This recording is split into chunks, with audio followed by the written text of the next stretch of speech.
नमस्कार दोस्तों, स्वागत करती हूँ आप सभी का अपने चैनल टीचर मॉम स्ट्रगल में। और आज सुबह मैं उठ गई थी 4:30 बजे। थोड़ा मुझे लेट हो गया था क्योंकि मैं देर में सोई थी। और बस सुबह उठते ही मैंने बाकी अपना झाड़ू वगैरह लगाया जहाँ लगाना था, चाय वगैरह बनाई, थोड़ी सी पढ़ाई की और उसके बाद फिर मैं बैठ गई अपना कपड़ा प्रेस करने के लिए। कपड़ा प्रेस करूँगी, उसके बाद अर्नव को जगाऊँगी, उसके बाद बाकी सारे काम होंगे। और फ्रेंड्स, आप लोग की पढ़ाई लिखाई कैसी चल रही है कमेंट में आप लोग ज़रूर बताया करिए। मुझे बहुत अच्छा लगता है आप लोग कमेंट करते हैं और उस कमेंट्स को पढ़ के मुझे बहुत मोटिवेशन प्राप्त होता है, समझ लीजिए।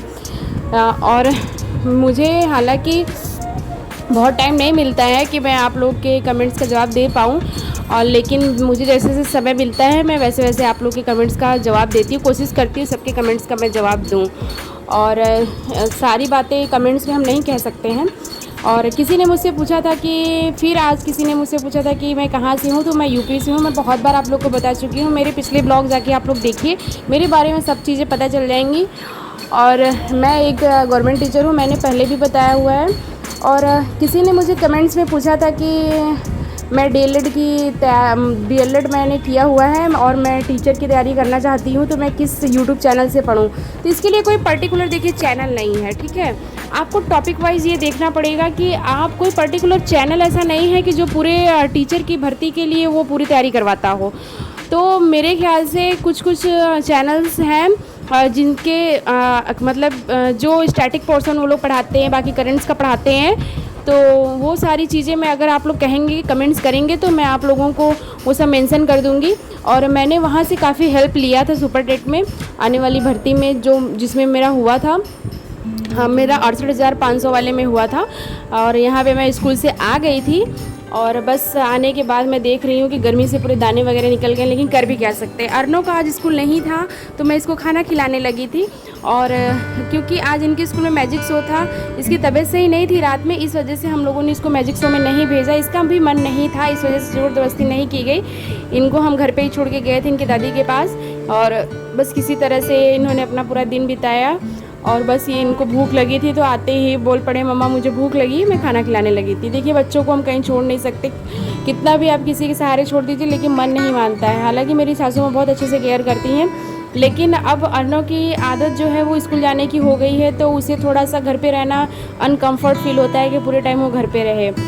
और बस इसीलिए, और यहाँ पे सारा काम करने के बाद मैं बैठ गई थी पढ़ने के लिए। मैंने यहाँ पे ज़्यादा पढ़ाई नहीं की थी, मैंने 45 मिनट के आसपास पढ़ाई की थी, क्योंकि स्कूल से आने के बाद तुरंत पढ़ने का मन नहीं करता है, ना ही तुरंत नींद आती है। काम करने के बाद थका रहता है मन और शरीर दोनों, लेकिन उतनी सारी चीज़ें एक साथ नहीं हो पाती हैं। तो बस इसीलिए मैं थोड़ा सा पढ़ाई करती हूँ, जब मुझे नींद आती है तो मैं सो जाती हूँ। मैं 1 से 1.5 घंटे सो लेती हूँ, क्योंकि मैं रात में जगती हूँ थोड़ा पढ़ने के लिए, इस वजह से मैं सो जाती हूँ। तो यहाँ पे मैं बस वही सामान्य अध्ययन पढ़ रही हूँ, मतलब GS का पार्ट पढ़ रही हूँ। GS में वो भी मैं पढ़ रही हूँ। ज्योग्राफी, जैसा कि मैंने आप लोग को बताया हुआ है कि मैं इस समय ज्योग्राफी पढ़ रही हूँ। कुछ चीज़ें मैं रिवाइज़ कर रही हूँ, कुछ चीज़ें मैं नई सीख रही हूँ। और ज्योग्राफी मैं कहाँ से पढ़ रही हूँ, इसके ये अगर आप लोग को जानना हो तो आप लोग कमेंट्स में ज़रूर मुझे कमेंट्स करिए। और मैं आप लोग के हिसाब से मैं सारा चीज़ आप लोग को बताऊंगी कि मैं कहाँ से क्या चीज़ें पढ़ रही हूँ। और किसी ने मुझे कमेंट्स किया था, कोई मैडम है कि वो भी बहुत डिमोटिवेट हो रही हैं और वो भी तैयारी करना चाहती है, वो BPSC की तैयारी कर रही थी शायद। तो मैं उनसे बस ये कहना चाहूँगी कि देखिए, हम सब लोग जानते हैं कि टीचिंग जॉब में बहुत ज़्यादा, समझ लीजिए, थकान बहुत है, स्ट्रेस बहुत है, क्योंकि पहले की तरह वो चीज़ें नहीं रही। अब सारी चीज़ें अप टू डेट हमें खुद भी रहना पड़ता है और बाकी सारी चीज़ें हमें खुद भी मैनेज करनी पड़ती हैं। शिक्षक डायरी हो गई, लेसन प्लान हो गया, बाकी सारी ट्रेनिंग्स वगैरह हो गई। तो ये सारी चीज़ें करते हुए और स्टडी को कायम रखना बहुत बड़ी बात है। अगर समझो तो बड़ी बात है, अगर समझो तो कुछ नहीं है। तो हमें ये समझ के चलना है कि कुछ नहीं है, अगर हमें कुछ नया करना है तो बस मैं उनसे यही कहना चाहूँगी कि आप अपनी शुरुआत जो है अभी NCERT की किताबों से करिए, और उसके बाद प्रीवियस ईयर के क्वेश्चंस कुछ लगाइए। थोड़ा सा आपके अंदर मोटिवेशन आएगा। मैं नहीं कह रही हूँ कि पहले दिन ही आप 2 घंटे की पढ़ाई करिए, पहले दिन आप केवल 20 मिनट की 10 मिनट की पढ़ाई करिए।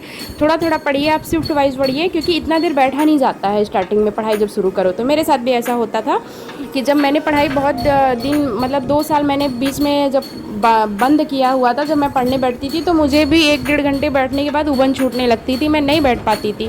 लेकिन कर भी क्या सकते हैं, फ्रेंड्स, मैं बस आप लोगों से यही कहना चाहूँगी कि आप लोग अगर अपने मन में मान के चले हैं, कोई सपना देखे हैं ना, तो उसको बीच में मत छोड़िए यार। अपने माँ बाप का एक बार फेस आप याद करिए कि जब आप पढ़ते थे तो किस किस तरीके से वो लोग एक एक रुपये जोड़ करके बाकी सारी चीज़ें करके मेरे पापा डॉक्टर थे भले, लेकिन इतना जान लीजिए कि वो गवर्नमेंट डॉक्टर नहीं थे, उनका अपना क्लिनिक था, उन्होंने एमडी किया हुआ था। और बाकी इतना मेरे पापा स्ट्रगल किए, मैं उनके स्ट्रगल से समझ लीजिए अपने को बहुत, हम भाई बहन बहुत शिक्षित हुए उनके स्ट्रगल से। हमें हमेशा लगता रहा कि मेरे फादर जब इतना कुछ कर सकते हैं, इतना स्ट्रगल सह के अगर वो सक्सेस हो सकते हैं किसी चीज़ में, तो हम लोग क्यों नहीं कर सकते हैं।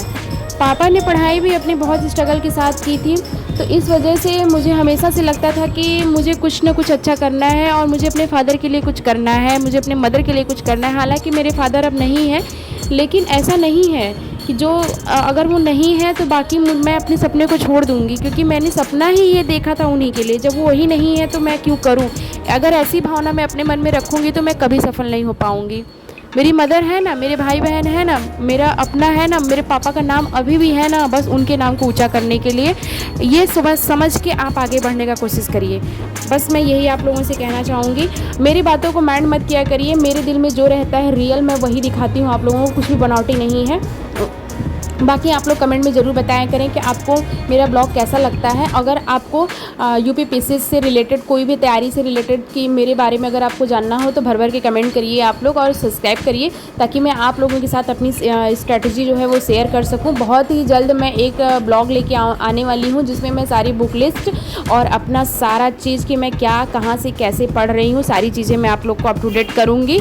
लेकिन अभी थोड़ा सा माहौल दूसरा है, क्योंकि अब चुनाव का माहौल चल रहा है, तो हमारी चुनाव में ड्यूटी भी लगी हुई है। हालांकि मेरे हस्बैंड की ड्यूटी कट चुकी है न जाने कैसे, और मेरी ड्यूटी लगी हुई है, तो इस वजह से मैं थोड़ा सा बिज़ी भी हूँ, क्योंकि इधर मुझे ट्रेनिंग में जाना है, बाकी सारी चीज़ें हैं, स्कूल का काम भी मुझे फिनिश करना है, बाकी बहुत सारी चीज़ें हैं। लेकिन मैं अपनी पढ़ाई कभी नहीं छोड़ने वाली हूँ। ये सब काम करते हुए मैं अपनी स्टडी को कायम रखूँगी और ब्लॉग रोज़ आते रहेंगे। प्लीज़ आप लोग ज़्यादा से ज़्यादा लाइक करें, शेयर करें, सब्सक्राइब करें और हमेशा मोटिवेट रहें, हमेशा मुस्कुराते रहें और हमेशा अच्छा सोचें, अच्छा बोलें, अच्छा करें। बस ये समझ के चलिए, भले उसका रिजल्ट कुछ भी मिल रहा हो, कभी ना कभी आपको अच्छा मिलेगा। जान लीजिए, बोलने का एक वो है ना, हमारा पूरा ब्रह्मांड जो है ना, वो एक आकर्षण के नियम पे लागू करता है। हमारा पूरा ब्रह्मांड एक एनर्जी, जो पॉजिटिव एनर्जी है ना, और पॉजिटिव एनर्जी और निगेटिव एनर्जी, दोनों एनर्जी से मिल के बना हुआ है। तो हमें हमेशा पॉजिटिव एनर्जी को ही अट्रैक्ट करना है अपनी तरफ। उसका मतलब ये है कि हम सकारात्मक सोचेंगे, सकारात्मक करेंगे, हम एक ही कदम आगे बढ़ाएंगे, हम 100 कदम नहीं चलेंगे। ठीक है, बस इस तरीके से पॉजिटिव हो करके, मोटिवेट हो करके आप लोग भी लगे रहिए। और जान लीजिए कि मैं भी बहुत स्ट्रगल करती हूँ। मैं छोटे छोटे क्लिप आप लोग को दिखाती हूँ। इसका मतलब ये नहीं है कि मेरा जीवन बहुत आसान है, मुझे भी बहुत स्ट्रगल करना पड़ता है। हालांकि मैं अपने लक्ष्य को पाने के लिए मैं अपने पर्सनल काम को थोड़ा सा दरकिनार करती हूँ, इस बात को मैं मानती हूँ, लेकिन उससे होने वाला कुछ नहीं है। पर्सनल काम, ऐसे भी कोई पर्सनल काम मेरे नहीं रहते हैं कि मैं उसे बहुत ज़रूरी मानूँ। तो बस अगर मेरा काम चल जाता है तो बस मैं उसी काम को करती हूँ जिसमें मेरा काम हो जाए। जैसे मैंने एक कपड़ा प्रेस किया तो मैं एक दिन में पहन ली, मैं सारे कपड़े एक साथ नहीं प्रेस कर पाती हूँ। तो बस इसी तरह मैं रोज़ रोज़ थोड़ा थोड़ा काम करती रहती हूँ, तो इस वजह से काम का बर्डन कभी नहीं रहता है। और जो काम मुझे जब करना रहता है मैं तभी करती हूँ, मैं कभी टालती नहीं हूँ। इसीलिए शायद भगवान ने मुझे इतनी हिम्मत दी है इतने बड़े सपने को पूरा करने के लिए। और आप लोग भी इसी हिम्मत के साथ अपने सपने को पूरा करते रहिए। और आप लोग कमेंट में ज़रूर बताते रहिए कि आप लोग किस चीज़ की तैयारी कर रहे हैं और आप लोग की स्ट्रेटजी क्या है। प्लीज़ आप लोग कमेंट्स में ज़रूर बताइए। अगर इसमें से कोई यूपी पीसीएस की तैयारी कर रहा है, मेरे ब्लॉग जो देख रहा है, मुझे कमेंट में ज़रूर बताएं कि वो जो पॉलिटी है वो किस बुक से वो पढ़ रहा है और किस यूट्यूब चैनल से वो सहारा ले रहा है। प्लीज़, कोई मैम है उन्होंने मुझे कमेंट में पूछा था कि मेरा मीडियम क्या है, तो मेरा मीडियम हमेशा से हिंदी रहा है, जैसा कि मैं आप लोग से बताई हूँ। हालांकि मैंने एमएससी किया हुआ है जूलॉजी से, और लेकिन मेरा मीडियम जो है वो हिंदी है।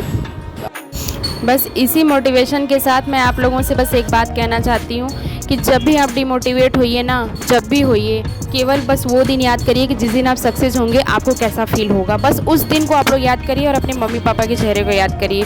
ये दो चीज़ें ऐसी हैं जो आपको सफलता की तरफ ज़रूर ज़रूर ज़रूर ले जाएंगी। श्योरिटी रखिए इस बात में। बस इसी मोटिवेशन के साथ मैं अपने ब्लॉग को यहीं पर ख़त्म करती हूँ। आप लोग मेरे चैनल को लाइक करें, शेयर करें, सब्सक्राइब करें। Okay, bye bye, take care, love you all of you.